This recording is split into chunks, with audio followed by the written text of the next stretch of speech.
കന്നി രണ്ടാമത്തെ രേഖാണാണ് ഇനി നോക്കേണ്ടത്. ദ്രേക്കാണ സ്വരൂപങ്ങളുടെ വിചാരത്തിൽ 17ാമത്തെ ദ്രേക്കാണം. ശ്ലോകം ഒന്ന് നോക്കാം. പുരുഷപ്രഗൃഹീതലേഖനശ്യാമോ വസ്ത്രശിരാവ്യയായ കൃത് വിപുലഞ്ച ബിഭർത്തി കാർമുകം രോമവ്യാപ്തതനുശ്ച മധ്യമാ. കന്നി രണ്ടാം ദ്രേക്കാണത്തിൻ്റെ സ്വരൂപത്തിനെയാണ് പറയുന്നത്. കന്യക പറയുമ്പോൾ കന്നിരാശി, മധ്യമം അത് രണ്ടാമത്തെ ദ്രേക്കാണം. പ്രഗൃഹീത ലേഖനൻ എന്ന് പറഞ്ഞു കഴിഞ്ഞാൽ എന്താണ്? പ്രഗൃഹീതം എന്ന് പറഞ്ഞു കഴിഞ്ഞാൽ ധരിച്ചിട്ടുള്ളത്. ലേഖനം എന്ന് പറഞ്ഞാൽ എഴുത്താണി. അപ്പോൾ എഴുത്താണി ധരിച്ചിട്ടുള്ള ആളാണ്. ശ്യാമവർണ്ണൻ. പിന്നെ വസ്ത്രശിരസ്, അതായത് വസ്ത്രം കൊണ്ട് മറയ്ക്കപ്പെട്ട, വസ്ത്രാവൃതമായിരിക്കുന്ന ശിരസ്, വസ്ത്രം കൊണ്ട് മറയ്ക്കപ്പെട്ട ശിരസ്സുണ്ട്. വ്യയായ കൃത് എന്ന് പറഞ്ഞു കഴിഞ്ഞാൽ വ്യയവും ആയവും ചെലവും വരവും വലുതായിരിക്കുന്ന ആളാണ്. കാർമുകം എന്ന് പറഞ്ഞാൽ വില്ല്, ഭരിക്കുക പറഞ്ഞാൽ ധരിക്കുക. പിന്നെ രോമവ്യാപ്ത തനു പറഞ്ഞ ശരീരമാണ്. അപ്പോൾ രോമവ്യാപ്തം എന്ന് പറഞ്ഞു കഴിഞ്ഞാൽ രോമങ്ങളാൽ വ്യാപിക്കപ്പെട്ടിട്ടുള്ള ശരീരത്തോടു കൂടിയത്. അപ്പോൾ ഒന്ന് മൊത്തമായിട്ട് പറയുകയാണെങ്കിൽ കന്നിരാശിയുടെ രണ്ടാം ദ്രേക്കാണം പുരുഷ പ്രകൃതിയാണ്. ഒന്നാം ദ്രേക്കാണം സ്ത്രീ സ്വരൂപമായിരുന്നു, മറക്കരുത്. രണ്ടാം ദ്രേക്കാണം പുരുഷ പ്രകൃതിയാണ്. എഴുത്താണി എടുത്ത് എഴുതുക, ചെലവിൻ്റെയും വരവിൻ്റെയും കണക്ക് നോക്കുക, ഇതൊക്കെയാണ് അയാളുടെ പണി. പിന്നെ നിറം കറുപ്പ്, തലയിൽ വസ്ത്രം കൊണ്ടൊരു കെട്ടുണ്ട്, കയ്യിൽ വലിയൊരു വില്ലുണ്ട്, മേൽ നിറച്ച് രോമുണ്ട്.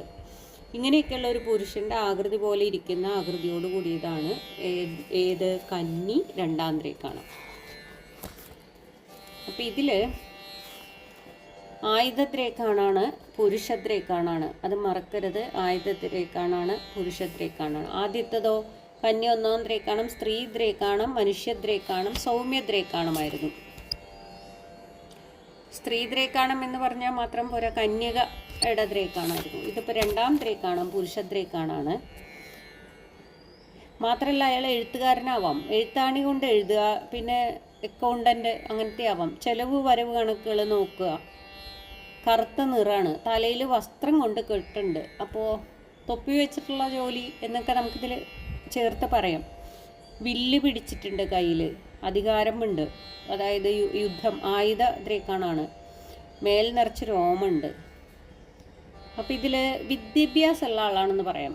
എഴുത്തും കണക്കൊക്കെ അറിയുന്ന ആളാണ്.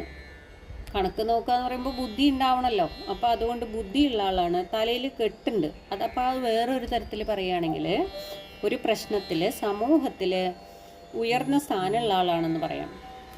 പിന്നെ വില്ല് കയ്യിൽ എഴുതിയ കൊണ്ട് എന്താ, യുദ്ധപ്രിയനാണ്, അധികാരമുണ്ട് എന്നൊക്കെ പറയാം നമുക്ക്.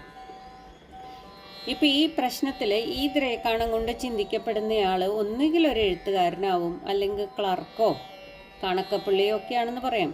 അധികാരമുള്ള ആളാണ്, ഇരുന്ന് ജോലി ചെയ്യുന്ന ആളാണ്. കണക്ക് നോക്കുന്ന ആൾക്ക് ആയുധം കൊണ്ട് ഇപ്പോൾ പ്രത്യേകിച്ച് ആവശ്യമൊന്നുമില്ല. എന്നാലും അത് യുദ്ധത്തിൽ താല്പര്യമുള്ള ആളാണ്. അല്ലെങ്കിൽ ഏതിനെങ്കിലും സംരക്ഷിക്കാൻ വേണ്ടിയിട്ട് ആയുധം ഏന്തി നിൽക്കുന്ന ആളാണ് എന്നൊക്കെ പറയാം.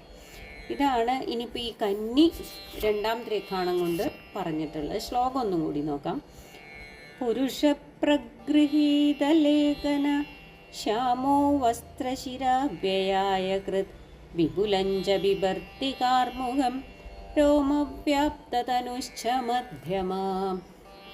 ഓം നമഃ ശിവായ.